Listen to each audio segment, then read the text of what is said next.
Hello everyone, I'm Becky Goldsmith from Piece of Cake, and today I want to talk to you about the importance of using good scissors for paper.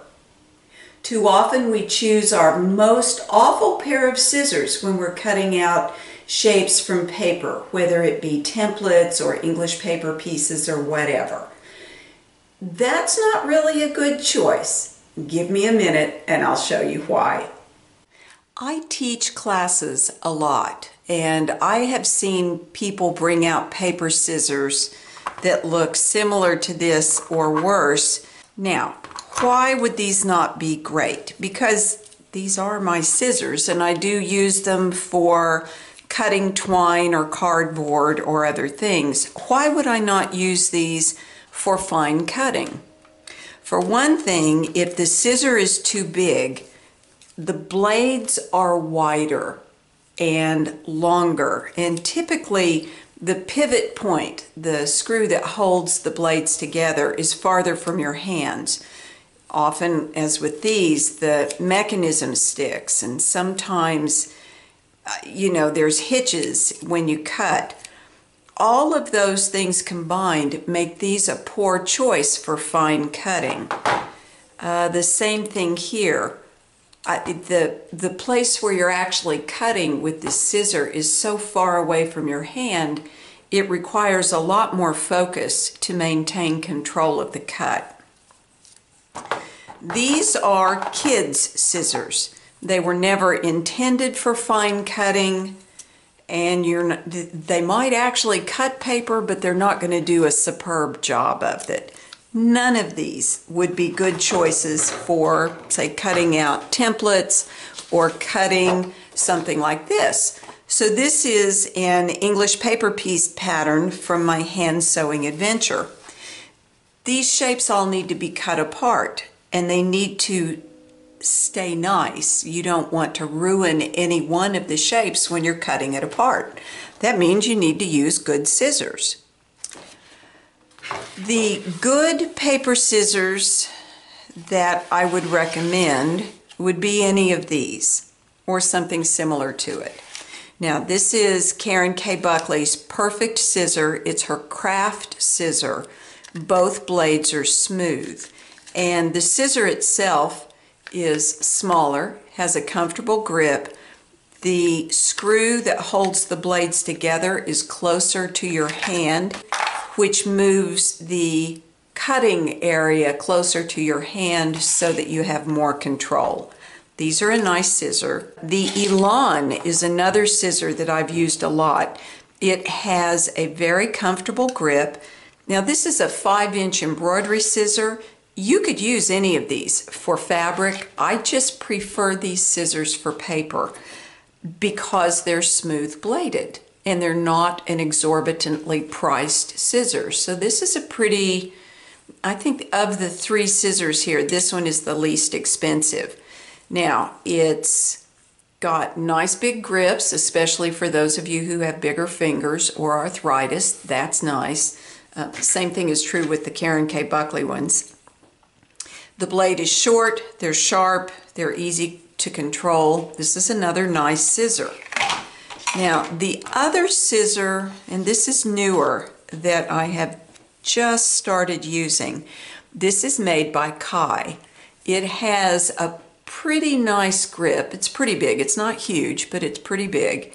And notice on all 3 of these scissors that my 4 fingers that are on the bottom side of the scissor, you see those? You got your thumb in the top grip. You've got your other 4 fingers below.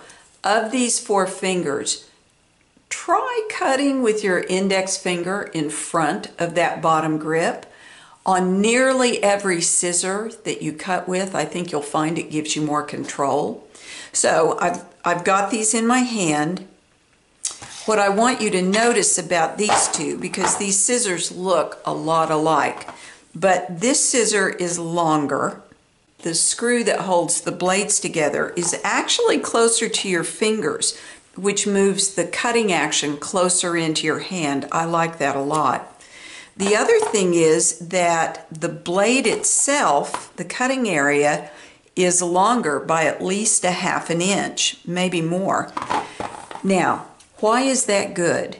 That's good because as the blade gets longer, you end up moving your hands less to open and close the scissor to advance it. I suspect that this is going to be a much more comfortable scissor to cut many pieces with because I'll be moving my hand open and closed less. Now, if you see this scissor in other places, it may not necessarily have a serrated blade. Mine say serrated, they've come specially that way. Now, for those of you who don't know why it's important, it's because the little teeth in this serration, especially with fabric, tend to grip and control whatever you're cutting as you cut forward. Sometimes having a serrated blade when you cut paper does give you a little more control. And if you dedicate this to paper, yes, the paper will dull the blades quicker, and you know you paid a little bit less for it than you might have a finer fabric scissor. It seems to me to be a nice trade-off. When I use serrated scissors with fabric, I always make sure to keep the serrated blade on top for smoother cutting. And I think that's going to be the same case here. You want the smooth blade on the bottom so that as you advance your scissor, it slides on that lower blade a little bit better.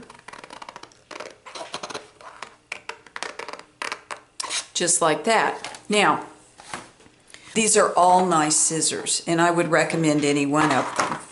Are there other good paper scissors out there? Of course there are. The main thing I want you to watch for when you're choosing a paper scissor is find one that is scaled to the job. Don't use a giant garden shear scissor for cutting something like templates. Don't use a crummy scissor, right? Don't use one where the blades are nicked or the action is sprung. Use a nice scissor and it will make the paper cutting job go smoother. I hope you enjoyed this video. Thank you for watching, and may you have many happy stitches.